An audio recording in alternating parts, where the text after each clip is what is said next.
சர்க்கம் 7. அமைச்சர்கள் பற்றிய விவரங்கள்.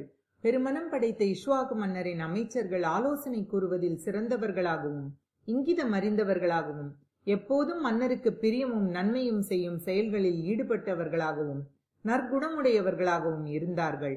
தூய மனம் படைத்தவர்களும் அரசு நடவடிக்கைகளில் எப்போதும் அவருடன் இணங்கிச் செல்பவர்களும் புகழ் பெற்றவர்களுமான 8 அமைச்சர்கள் வீரம் மிகுந்த அவருடைய அவையில் இருந்தார்கள். திருஷ்டி, ஜெயந்தன், விஜயன், சித்தார்த்தன், அர்த்தசாதகன், அசோகன், மந்திரபாலன் என்பவர்களோடு சுமந்திரர் 8வதாக இருந்தார். முனிவர்களில் சிறந்தவர்களான வசிஷ்டரும் வாமதேவரும் அரச புரோகிதர்களாக விளங்கினார்கள். மற்ற ரிஷிகளான சுயக்ஞர், ஜாபாலி, காஷ்யபர், கௌதமர், சிரஞ்சீவியான மார்க்கண்டேயர், அந்தனோத்தமரான காத்தியாயனர் முதலியோர் மந்திரிகளாகவும் இருந்தார்கள். இந்த அந்தன முனிவர்களுடன் மன்னருடைய முன்னோர்கள் காலத்தில் இருந்தே பொறுப்பு வகித்துள்ளவர்களும் ஆழ்ந்து அகன்ற கல்வியின் விளைவாக அடக்கம் உடையவர்களும் தவறு செய்ய நாணுபவர்களும் செயல்திறன் கொண்டவர்களும் புலனடக்கம் உடையவர்களும் அமைச்சர் பொறுப்பில் தொடர்ந்து இருந்து வந்தார்கள்.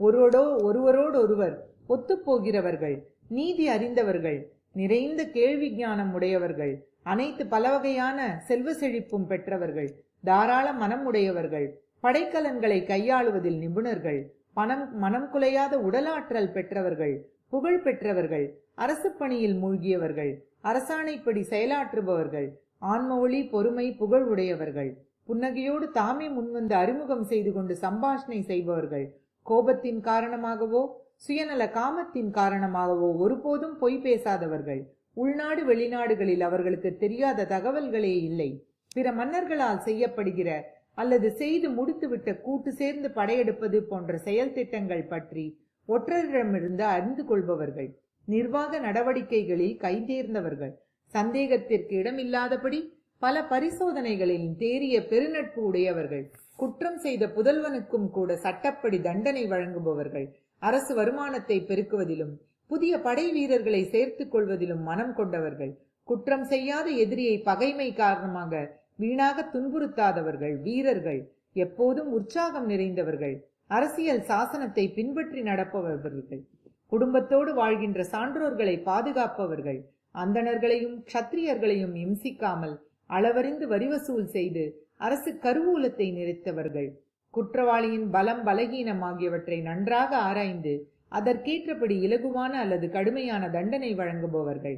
அவர்கள் அனைவருடைய நடத்தை தூயதாக இருந்தது. சிந்தனைகள் ஒன்றாகவே இருந்தன. அயோத்தி நகரம் மற்றும் கோசல நாட்டில் பொய் பேசுபவன், கொடுமைக்காரன், பிற பெண்களிடம் ஈடுபாடு கொண்டவன் என்று ஒருவன் கூட இல்லை. நாட்டிலும் நகரத்திலும் முழுமையான அமைதி நிலவியது. அவர்கள் எல்லோரும் நல்லாடை தரித்து பெருமித தோற்றம் கொண்டிருந்தார்கள்.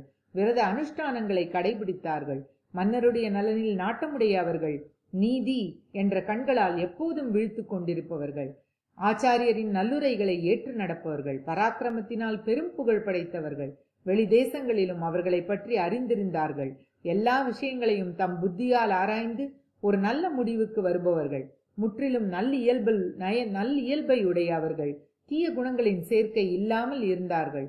நட்பு, உடன்படிக்கை, இரு சாராரை பிரித்து வைத்தல் ஆகிய அரசியல் கோட்பாடுகளை ஆழமாக அறிந்திருந்தார்கள். இயல்பாகவே தெய்வீக குணங்கள் நிரம்பியவர்கள், அரசு திட்டங்கள் ரகசியமாக காப்பதில் வல்லவர்கள், அதிநுட்பமான ஆலோசனை வழங்குவதில் சாமர்த்தியம் உடையவர்கள், நீதி நூல்களில் சிறப்பான அறிவுடையவர்கள், எப்போதும் இனிமையாக பேசுபவர்கள். குற்றமற்ற மன்னர் தசரதர் இப்படிப்பட்ட நல்ல அமைச்சர்களோடு கூட பூமண்டலத்தை ஆண்டு வந்தார். ஒற்றர்களின் துணை கொண்டு தனது சொந்த நடவடிக்கை மற்றும் மற்ற அரசர்களின் நடவடிக்கைகளை உன்னிப்பாக கவனித்துக் கொண்டிருந்தார். தன்னுடைய தர்ம நெறியினால் மக்களை உற்சாகத்தில் வைத்திருந்தார். அதர்ம நெறியை நீக்கி மக்களை பரிபாலித்து வந்தார். பெரிய வள்ளல், சொன்ன சொல் தவறாதவர் என்றெல்லாம் 3 உலகங்களிலும் கொண்டாடப்பட்டார். இவ்வுலகத்தை மனிதரில் புலி போன்ற அவர் அங்கிருந்தவாறே ஆட்சி செய்து கொண்டிருந்தார். தனக்கு நிகராகவோ தன்னை காட்டிலும் மேலாகவோ உள்ள ஒரு பகைவனையும் அவர் காணவில்லை. அவருக்கு நல்ல நண்பர்கள் இருந்தார்கள். சிற்றரசர்கள் எல்லோரும் பணிவுடன் இருந்தார்கள். எதிரிகளை எல்லாம் தன் வீரத்தினால் அழித்து ஒழித்தார். தேவலோகத்தை இந்திரன் ஒப்பற்ற முறையில் பரிபாலித்து வந்ததைப் போல இவ்வுலகத்தை தசரத மன்னர் பரிபாலித்து வந்தார்.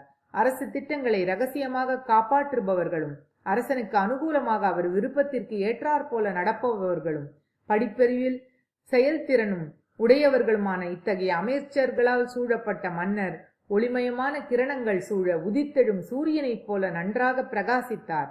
ஸ்ரீமத் வால்மீகி ராமாயணம் பாலகாண்டத்தில் 7வது சர்க்கம் முற்றிற்று.